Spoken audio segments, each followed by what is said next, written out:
Hey y'all, thanks so much for joining me for my session, Black History Toolbox, resources you need to teach Black history in the elementary classroom.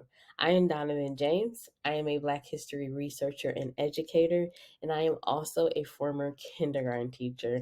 And I am so excited to share my love, my joy, and my passion for Black history in the elementary classroom. So get your notebooks, get your scrap piece of paper, pull up a document on your laptop, and let's take some notes as I drop a few gems about Black history education in the classroom. And though you may not take everything from today's session, that's cool. But I do hope that you take at least one thing that you can think about, that you can sleep on, that you can ponder about, and bring it into your classroom or share it with someone else who might. I currently teach a course called Improving Elementary Social Studies with a really dope group of pre service social studies teachers. And we talk about ways to bring anti oppressive social studies into social studies classrooms.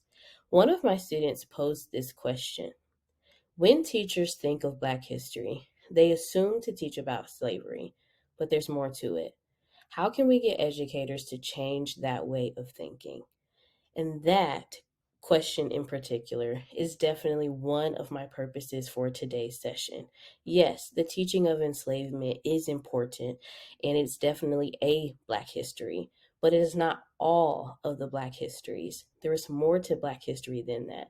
So I do hope that you can see different Black histories that you can bring into your classroom instead of only dreading talking about enslavement.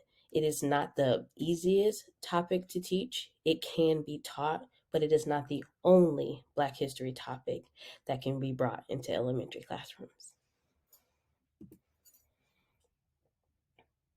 I want to start by having us reflect.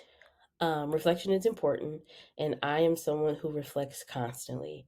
So I want you to think about your own Black history education, whether as in elementary school, middle school, high school, college, or even now. What was your experience in Black history education as a student? What did you learn? What activities did you engage in? What are some things you wish you would have learned? What are you unlearning? I think it's important for us, especially as educators, to think about our own educational experiences so that we can make better experiences for our students. So, thinking about as an educator, how can you educate yourself? Thinking about Black history, what kind of Black history education do you want for your students? That is definitely one of the things that I've thought about as a Black history educator and bringing Black history into my kindergarten classroom. I didn't have that. So bringing that to my students because I want it better for me, so I give that to them. And then looking at creating a Black history program. Design a program that gives space for critical thinking, discussions, and questioning. I promise you, because in my experience, Black history education is not too difficult for kindergartners to learn. So it's definitely not hard for any other students to learn.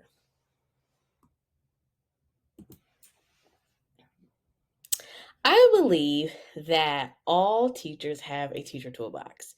When I was becoming a teacher as a pre-service teacher, I was always reminded to keep things in my teacher toolbox.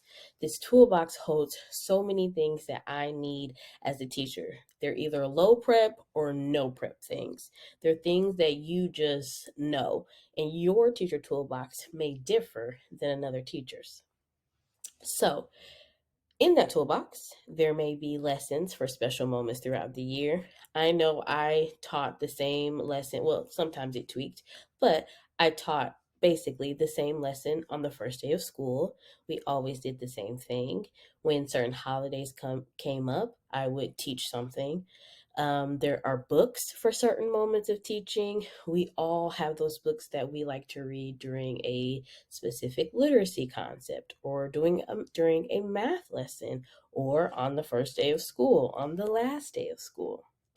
You also have those go to lessons when all else fails. Let's be real. Our lessons aren't always the most successful. So, all teachers kind of have that backup plan in the event that things don't go well. You'll go have your students do something else while you kind of regroup and try to figure out what your next steps are. There are also games in your teacher toolbox. My students and I always love to play Duck Duck Goose. So if things were getting rowdy or there was something else going on that I had to give my attention to, I would just have my students like, go play a round of Duck Duck Goose while I take care of this. There are also two activities that you also have in there. And then there are just resources that you know well, whether they're online, whether you know to go get them from the library or the media center or another teacher. All of these things are in your toolbox and you just know them. It's automatic. Like you know exactly where they are, where to find them, and how to use them. So if that's a teacher toolbox, what's in a Black History toolbox? You only need three tools. Now, yes, you can have more, and I'll talk a little bit about that, but you really only need three. You need a hammer, you need a wrench, and you need a screwdriver. And if I'm being real, these are probably the only three tools that I have in my home right now. And so those are the basics, the necessities. We're going to start with three.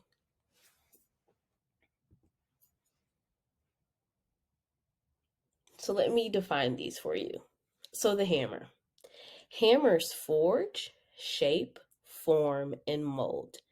They can also situate things into place and make a huge impact. I mean, can you imagine hammering something in the wrong place? That's going to make a big impact, right? Right. The wrench. Wrenches tug, twist, jolt, pull, pry, and snatch. They can also grip, fasten, and tighten things into place. Then we have the screwdriver. Screwdrivers turn, flatten, shape to fit, and apply pressure to use. They also insert and remove screws.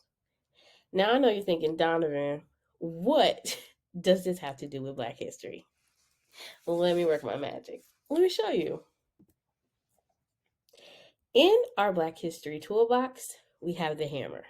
Remember, the hammers forge, shape, form, and mold. They can also situate things into place and make an impact. Now, in my Black History toolbox, I have a bunch of hammers. In my teacher toolbox, I might have one or two, and then at home, I only have one. So, in our Black History toolbox, picture books are our hammers. Picture books will shape, form, and mold your lesson plan, state standards, and learning objectives. Picture books situate Black history into place and make an impact, a huge impact, on the content and students. So, my note here is to check the paratext. A really good quality picture book that centers Black history is going to have paratext. This is pages and information either in the beginning of the book before the story starts or at the end. Sometimes both, sometimes one or the other. In this paratext, there are researches or resources for further reading. There may be some websites. There may be a list of places that you can go and find more information. There are author's notes. There are illustrator's notes. My favorite thing sometimes is when books have timelines in the back to kind of situate and make context for the story that we're reading. So use those resources not only to educate yourself but to also to educate your students. So, in a Black History toolbox, you need a lot of hammers. I would say maybe 5 to 10. My hammers constantly change, but here are 5 hammers that I have in my toolbox right now that I recommend that you have. Now, there are a bunch more, but we're going to start with these 5 hammers here. If you cannot, afford to buy 5 hammers right now, I get it. I would start with the one, the ABCs of Black history. That is a nice hammer. It's a quality hammer and it's gonna be around for a while. Next, we got the wrench. All right. So remember, the wrench is tug, twist, jolt, pull, pry, and snatch. They can also grip, fasten, and tighten things into place. People, are our wrenches in our Black History Toolbox. Centering Black people, their identities and emotionality, agency, resistance, communities, and futures will twist, jolt, pull, snatch, grip, fasten, and tighten Black histories into place as you teach. So, along with our hammers and our books, oftentimes there are people within them that we can kind of pull out and highlight on their own. The note here: whose voices are missing from your curriculum and state standards? Oftentimes, when looking at state standards or curriculum for kindergartners, there are a lot of voices missing. There are a lot of ignored voices or unheard voices. Bring those voices to the forefront because they do matter and they are important for students to hear. So, here are 5 wrenches in no particular order. So think about the people that you would like to introduce your students to, or Black people that your students have brought up or have asked questions about, and bring those voices into your classroom. Also, one more note: when possible, if possible, because it's not always possible, bring in pictures or show students pictures of people in color, especially historical photos. It just kind of really brightens up the history and lets students see. Yes, you could talk about like the history of cameras because there weren't always colored film, but bringing in those color photos of people like Malcolm X or Martin Luther King Jr. or Rosa Parks makes history not seem so far away, because oftentimes it's not. The screwdriver. Screwdrivers flatten, turn, shape to fit, and you have to apply pressure to use it. They also insert and remove screws. So here, our screwdrivers are primary sources. Supporting texts and narratives of people with primary sources will turn, shape to fit, and you'll have to apply pressure to what it is that you are teaching. So these resources will apply pressure to that. It will enhance it, it will expand it, it will bring it to life. These resources will also remove and counter any misconceptions and dominant narratives. How often do we read stories or show things to students that are dominant or maybe need to be expanded or are possibly untrue?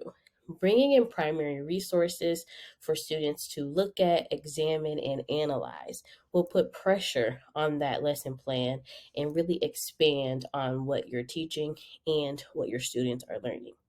In kindergarten specifically, looking at things like art and photographs are really great primary sources to use because children are really, really good at being observant and analyzing and reading photographs and art as text. So here are a few examples here. The National Museum of African American History and Culture has a massive, and I mean massive, collection of resources and primary sources that are perfect for the classroom. And don't forget about the Library of Congress. The National Museum of African American History and Culture has this link to Smithsonian Learning Labs, and it's solely about Black history. And there's so many resources from early childhood all the way to high school, even adult learning. I learned so much from that website. So even though you may not be able to go to that museum or another museum that has artifacts about Black history, you can always use the online resources to pull primary resources that they have to bring into the classroom.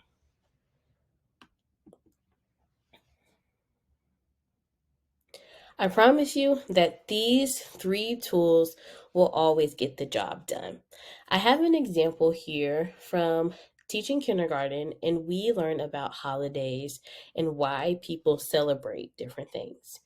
During this time, we were talking about Memorial Day because it was coming up and it was a day we were going to be off of school. We weren't going to have school that day.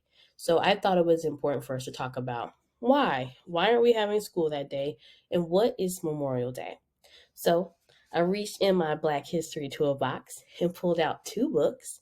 The one that you see the cover of here is A Day for Remembering, that is inspired by true events about the first Memorial Day, or also known as Decoration Day. And then I also pulled out the book The Undefeated by Kwame Alexander, and we solely focused on this page here because it connected really well with the A Day for Remembering. So then I went back in my Black History Toolbox and went to a website called, now I know there's a lot of people that say this website. I've always called it News ELA, but people call it Newsella.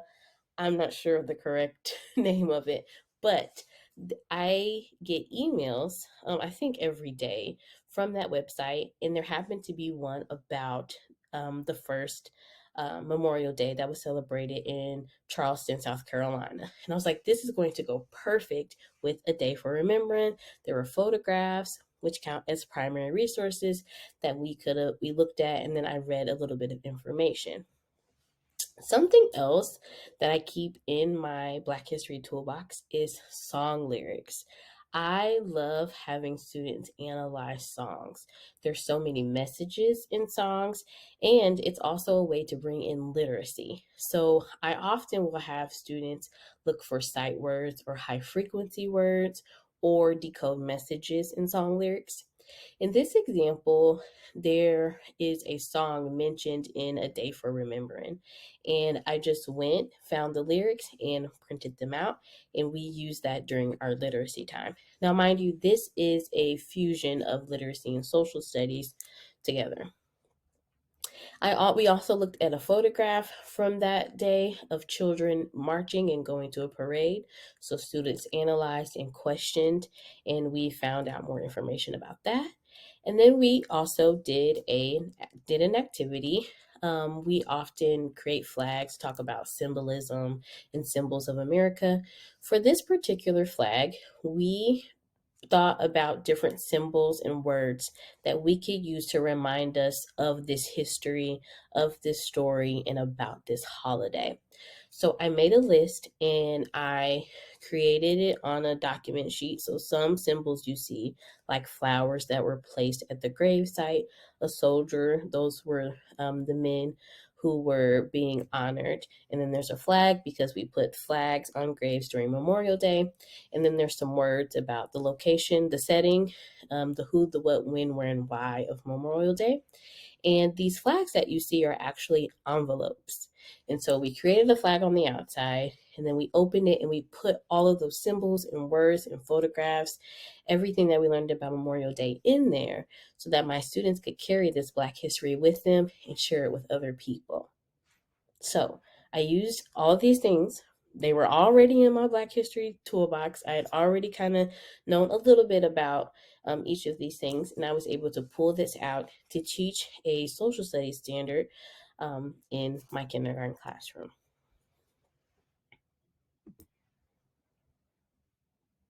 And you can always use and add other tools. I definitely have other tools in my real life toolbox here in my home, but there are definitely so many tools that you can add to your Black History toolbox. I often add measuring tape to mine. And so my measuring tape specifically is Dr. LeGarrette King has these Black historical consciousness principles. For me, it is a way to ensure that I am teaching a full Black history. Black history, as he says, is made up of many histories. And so they are broken down into 8 principles.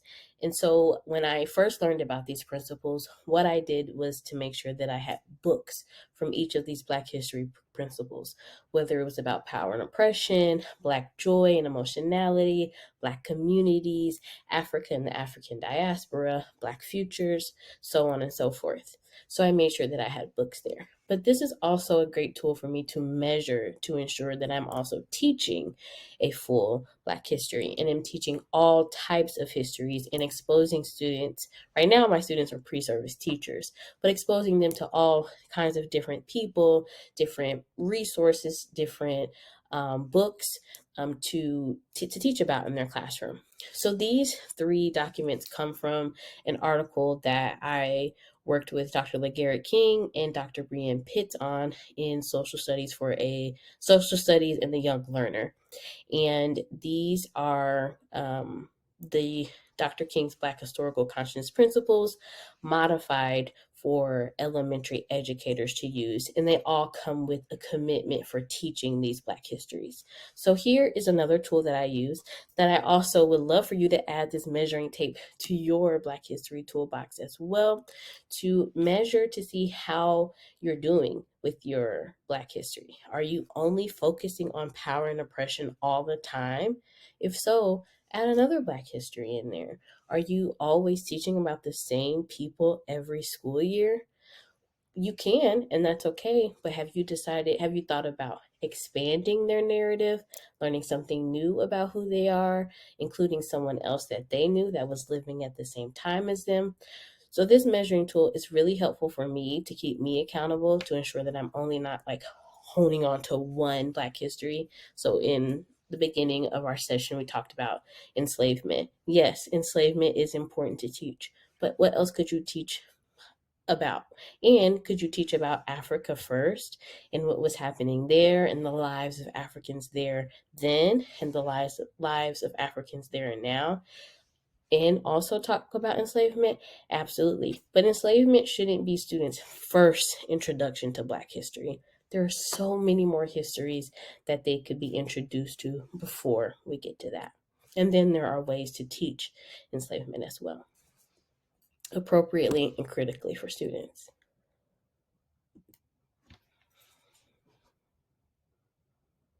So it's important to take care of your tools as well. Your toolbox should be constantly assessed for the quality of the tools. Tools may need to be replaced or upgraded, maybe cleaned up a little bit, but always have your wrench, screwdriver, and hammer handy.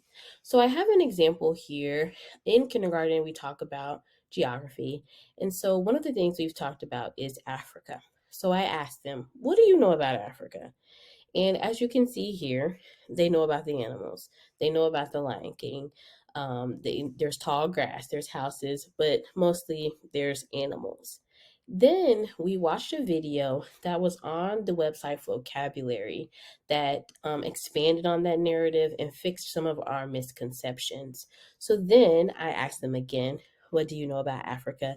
And our answers changed a little bit. We know more specific things now. We know about names of countries now. We know about history of Africa now. Well, that video that I loved so much is no longer around. It's no longer on vocabulary. So I had to take that tool out because it's gone now. Like I don't have it, and find another tool to replace it with. So now, when teaching about Africa, because I don't have that video to help me to expand my students' knowledge of Africa, I now have a book called Africa, Amazing Africa by Atanuke, and it does such a wonderful job of talking about Africa and the beauty that is there and the history. And it breaks down each region of the continent into the different regions of Africa. And it talks about the different countries. It gives you a blurb about all of the countries that are in the text, and it gives you like bullet points of information. It's a really awesome book. There's so many other resources that you can use with it, but that is a tool that I had to replace that video with. There also may be books that you have that are kind of old, and maybe there's a newer version of it or a better book to teach that Black history. Maybe you have to get rid of that other one. Maybe you can put it in the back of your toolbox. Maybe you don't use it so often. That's okay. But always being sure that you're constantly looking at your tools. We don't want to use rusty tools. We don't want to use broken tools or chipped tools. We want to use good quality tools. So always be sure that your tools are, you're assessing your tools, and that you are having tools that will help you to critically teach Black history and that are also supportive not only for you, but for your students.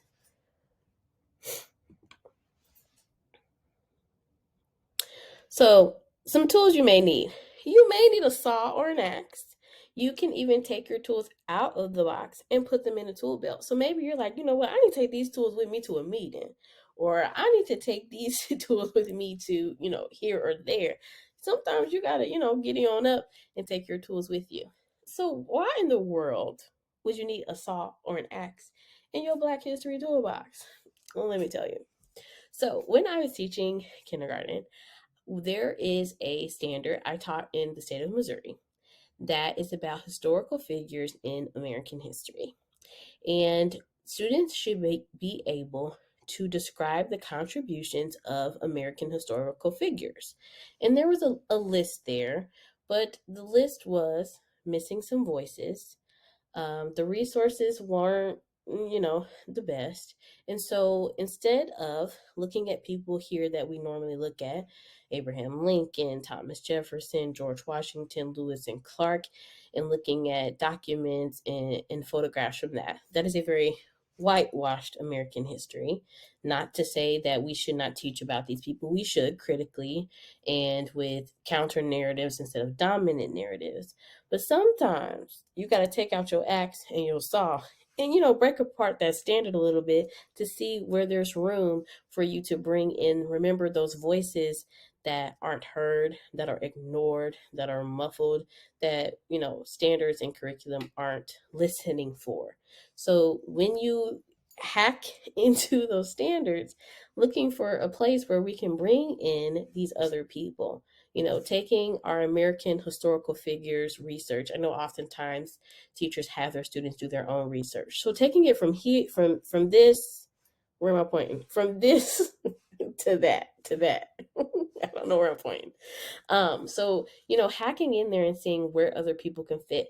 Again, my lens and my focus is Black history, but you can do this with any history or passion that you have. How can I bring in these unheard and ignored voices into curriculum? So, looking at when talking about civics or talking about American history, bringing in other voices. So, we have Ethel L. Payne, we're looking at Black women and voting. We're looking at Shirley Chisholm, looking at Bass Reeves, and what he did, looking at Bayard Rustin, and looking at protest as well. People who were part of organizing and setting up different protests are important to American history, and their contributions should be honored and discussed in our classrooms.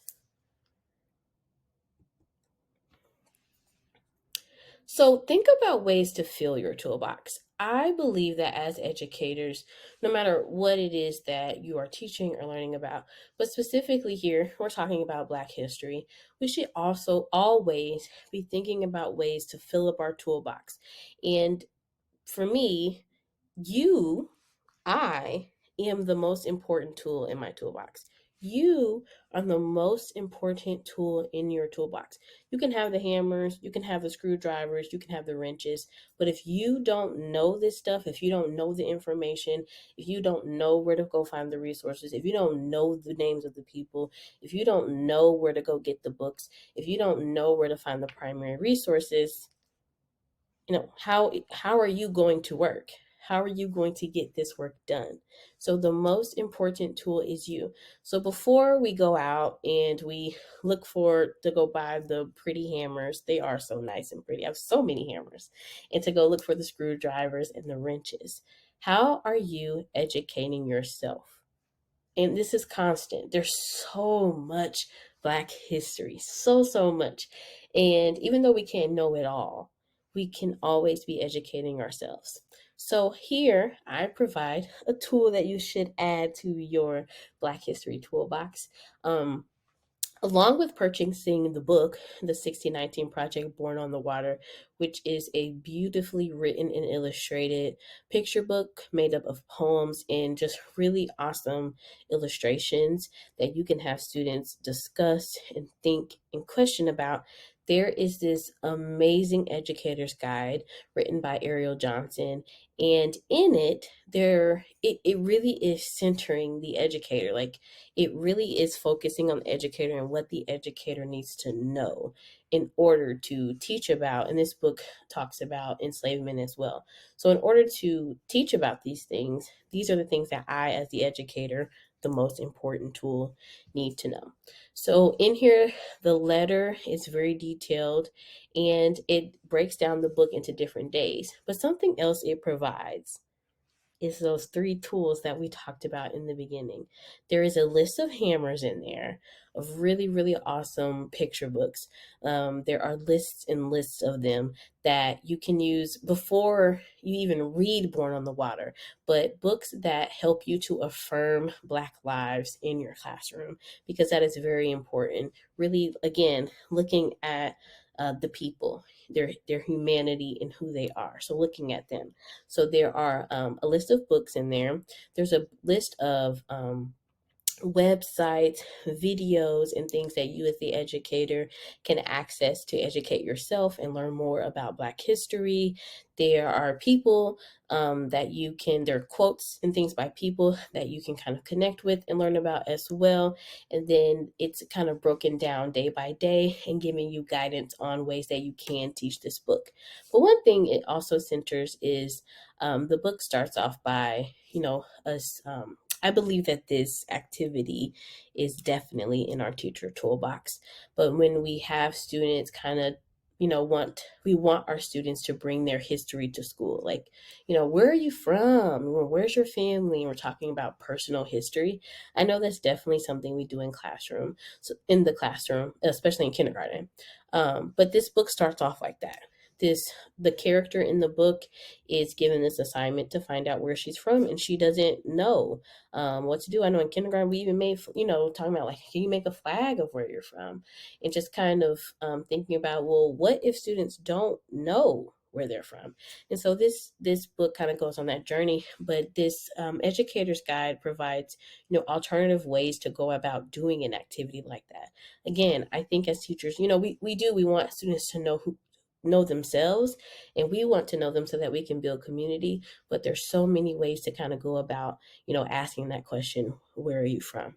So that's also a resource that is here in this educator's guide. So though this educator guide has a lot of ways that you can educate yourself, always be on the lookout for conferences that are happening, sessions like these that are happening, really, being aware of ways that you can educate yourself on topics that need to be taught in classrooms. So never leave these tools behind, right? You will always need them to teach and engage in quality, well researched, and rich Black histories. You're going to always need these tools. No matter how many other tools that you add to your toolbox, no matter, how many you decide to take out, you need your hammer, you need your wrench, and you need your screwdriver. So you can have as many hammers, picture books, as you need. Remember that picture books will shape, form, and mold your lesson plan, state standard, and learning objective. Picture books situate Black history into place and make an impact on the content and students. Don't forget about your wrenches, your people, centering Black people, their identities, emotionality, agency, resistance, communities, and futures will twist, jolt, pull, snatch, grip, fasten, and tighten Black histories into place as you teach them. And last, but definitely not least, you need some screwdrivers, a lot of them, those primary resources, those supporting texts and narratives of people supporting texts and narratives of people with primary resources will turn, shape to fit, and apply pressure to what it is you are teaching. These resources will also remove and counter any misconceptions or dominant narratives. There's so much that we and our students can learn from the use of primary resources in the classroom that support the teaching of people and can be supported with picture books. So don't forget about your tools. Whether you need to put them in your tool belt, maybe you need to put them in your purse, in your backpack, in your pocket, keep them in your car. Maybe you need multiple Black History toolboxes. I'm pretty sure that I have plenty. Never leave these 3 tools behind because you will always, always, always need them to teach and engage in quality, well researched, and rich Black histories. So please, please, please, please, please keep in touch. I'm Dawnavyn James. You can email me or you can connect with me on Instagram at Queendom Teaching, and be on the lookout for my book, Beyond February, from Stenhouse Publishers, coming soon. Thank y'all.